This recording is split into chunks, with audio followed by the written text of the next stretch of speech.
The iPhone 16 Pro Max boasts the largest display ever in an iPhone at 6.9 inches as well as the longest tested battery life of any iPhone yet. We also appreciate the camera upgrades and camera control button, but Apple Intelligence lacks that wow feature for now and the charging speed could use a boost.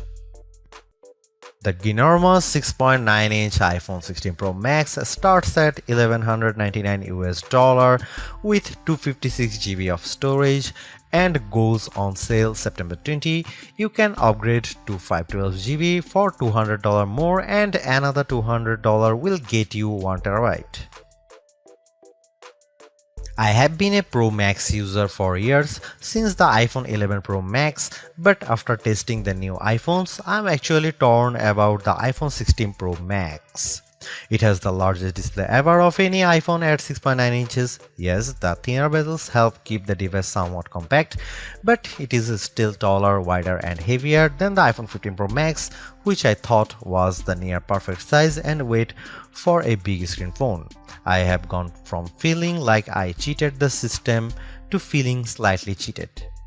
This might be an unpopular opinion, but I think the new Pro Max is a little too big, at least for my hands. It's more of a stretch now to do simple things like scrolling through web pages or TikTok, and once you put a case on your iPhone 16 Pro Max, it's like a mini tank.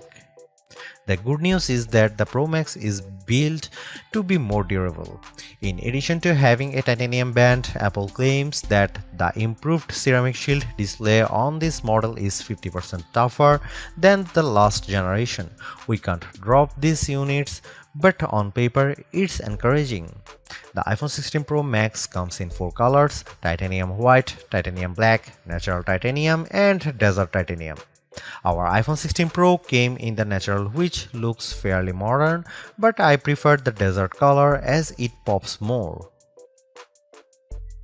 The iPhone 16 Pro and Pro Max displays don't get any upgrades in terms of brightness or refresh rate, but they are still among the best OLED panels on a phone. The only main difference is that the screens can scale down to a minimum of 1 nits, which means you can use your phone in bed without disturbing anyone else and get an even dimmer alarm clock. Otherwise, the new iPhone 16 Pro Max screen is largely the same, allowing the Pixel 9 Pro to surge ahead in terms of brightness. We measured a max of about 1500 nits for the iPhone 16 Pro Max, while the Pixel 9 Pro XL hit more than 2300 nits.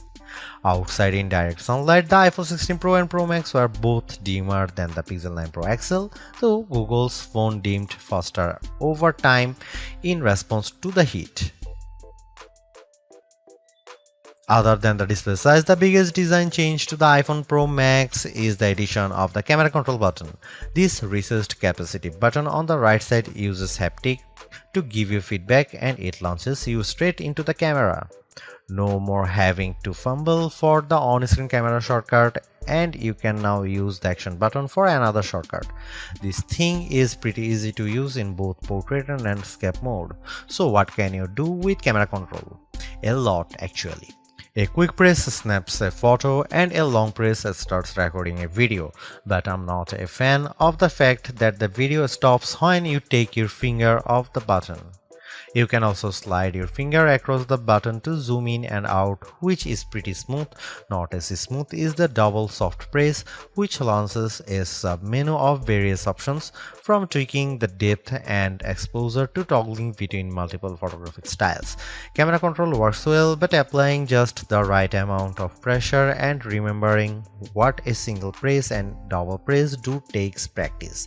I also wouldn't recommend taking macro shots with the camera control, as it shook the camera when I got super close to a subject.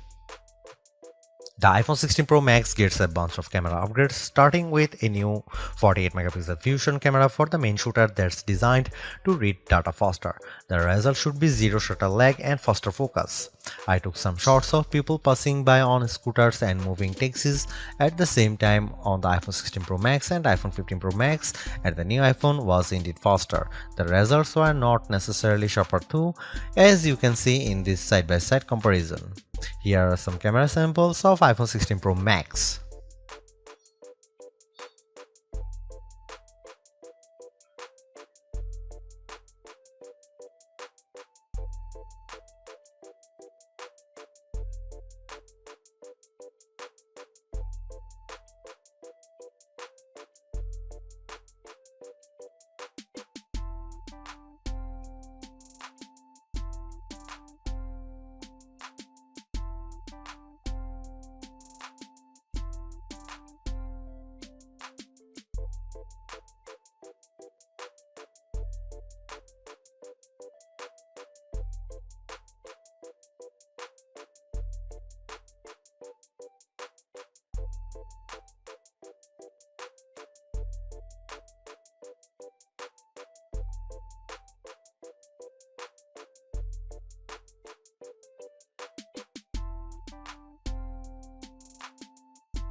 The iPhone 16 Pro Max's video gets an upgrade with 4K video capture up to 120 frames per second, and there's some pretty neat things you can do with that footage.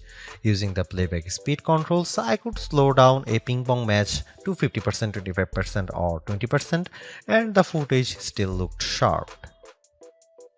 Apple Intelligence is Apple's version of AI that's designed to be more secure and helpful than what Samsung and Google offer.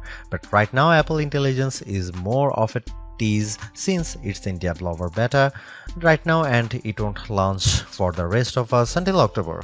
Even then, certain features won't be available such as visual intelligence and ChatGPT integration. So what will you be able to do with the Apple Intelligence starting in October?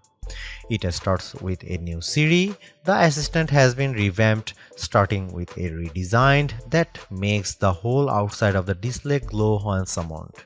And you can type to Siri. Now you are in a situation where you don't want to use your voice.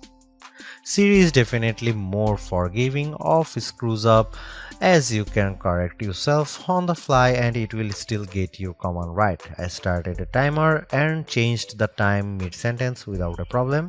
You can also ask follow-up questions and Siri will get for the context.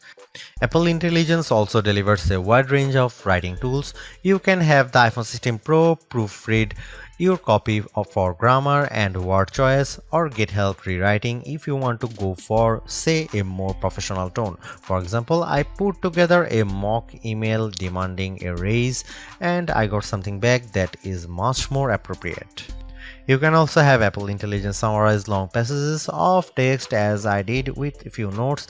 I wish you didn't have to select all text first, but I did get a fairly good summary of the key points for my short list of this video.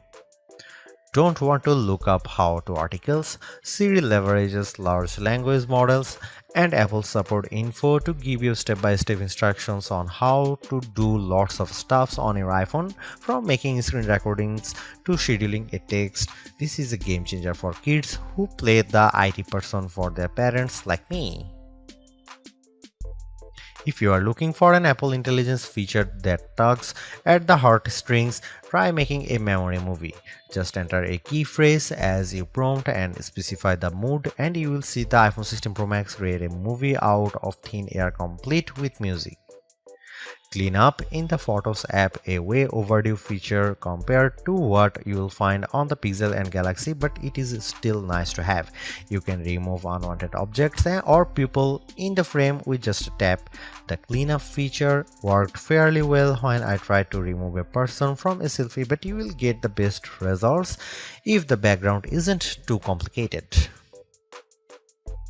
The iPhone 16 Pro Max features 8GB of RAM and Apple's new A18 Pro chip built on 2nd generation 3nm tech, which blows away the Android competition in CPU performance through not graphics.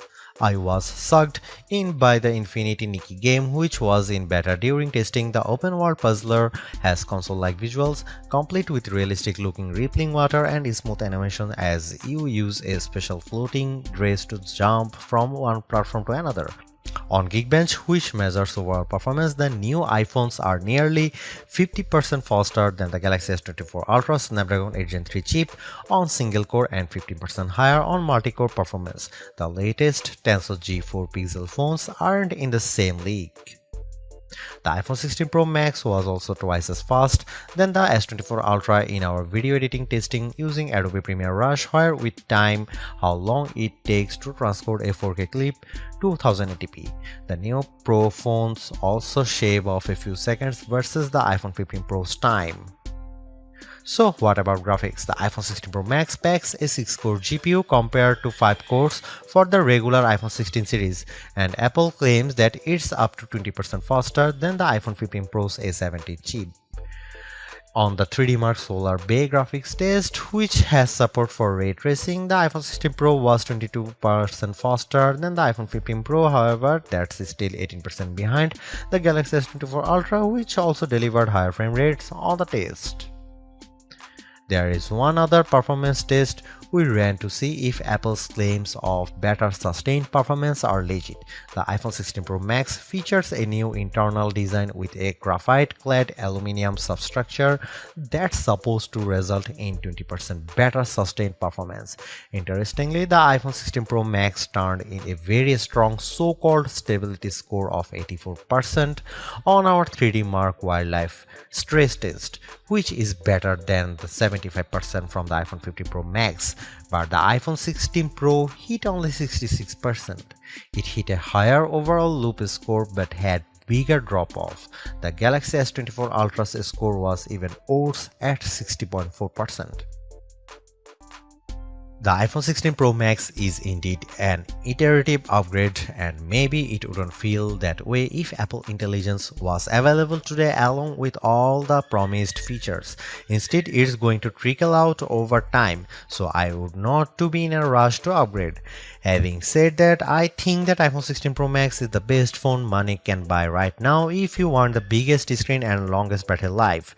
It lags in zoom versus the S24 Ultra, but you get more endurance, better camera quality, and plenty of creative features like photographic styles and audio mix.